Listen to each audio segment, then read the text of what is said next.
मैं 3 बार हमारे माननीय प्रधानमंत्री जी से मिनिस्ट्री ज्वाइन करने के बाद मिल लिया था और अनेकों बार मैं अमित शाह जी से भी मिला।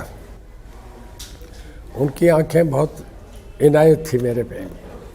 और एक बार अमित शाह जी मेरे घर, मैंने रैली करी थी सिरसा में, मेरे घर चाय पीने, जो बहुत कम जाते हैं, वो रेयर टू रेयर किसी के चाय पीने जाते हैं।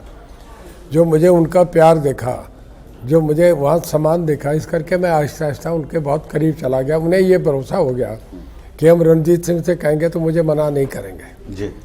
उन्हें जब मुझे लास्ट में एक दिन माननीय मनोहर लाल जी ने मेरे से जिक्र किया कि रणजीत सिंह जी क्या मन है आपका, मैं कहने के कि ऐसा है साहब कि मैं आपसे एक ही बात कह रहा हूँ कि दोबारा मेरे से ये प्रश्न नहीं करेंगे, मैं आपको पूरे अधिकार देता हूँ। मुझे लोकसभा लड़ाई, विधानसभा लड़ाई, मुझे ये नहीं पूछना कि आपका ये कर रहे हैं और आप मुझे जो चाहें। उन्होंने फैसला करा कि आप भारतीय जनता पार्टी ज्वाइन करें, हम आपको टिकट दे रहे हैं। मैं आपसे एक बताऊं, मोदी साहब और मैं दोनों एनडीसी की मीटिंग होती थी और मैं हुड्डा साहब हमारे चीफ मिनिस्टर थे, वीरेंद्र सिंह फाइनेंस मिनिस्टर थे, मैं डिप्टी चेयरमैन प्लानिंग कमीशन था। जब एनडीसी की मीटिंग होती है तो 3 आदमी जाते हैं अल्फ़ाबेट के लिए विज्ञान भवन में।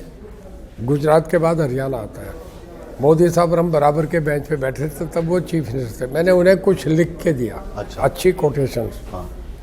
तो मुझे उन्होंने एडवाइस किया कि आप बेंजामिन को ज़रूर पढ़ें।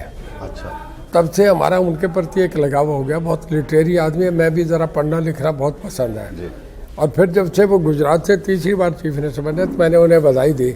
मैं कहने का सर अब आप एक लिख लें, आप देश के प्रधानमंत्री बनेंगे, कितना समय लगे ये मैं नहीं कह सकता।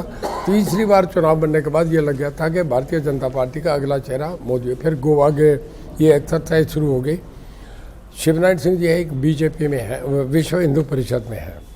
जनरल वीके सिंह को, राव इंद्रजीत को और ज्योतिरादित्य सिंधिया को, इन लोगों को बीजेपी में लाने का मेरा सबसे बड़ा रोल रहा। हालांकि मैं तब कांग्रेस में था। कांग्रेस में रह के भी मैं ये काम कर रहा था कि नहीं, एक अच्छे आदमी के साथ बढ़िया टीम जुड़नी चाहिए जी। तो जनरल वीके सिंह को, शिवनारायण सिंह जी जो विश्व हिंदू परिषद का, वो एक सेंट्रल हॉल में ये काम करते हैं किन लोगों को लेके जाना है। और डॉक्टर जो करण सिंह जी हैं, उनके बेटे अजात शत्रु को भी बीजेपी में मैंने भेजा, जबकि मैं तो बाद में आया। तो आप तो बहुत पहले से बीजेपी के लिए बहुत पहले से मैं लगा हुआ था, इस करके बीजेपी को भरोसा था। मुझे जब हुक्म मेरा, मैं तुरंत मैदान में आ गया।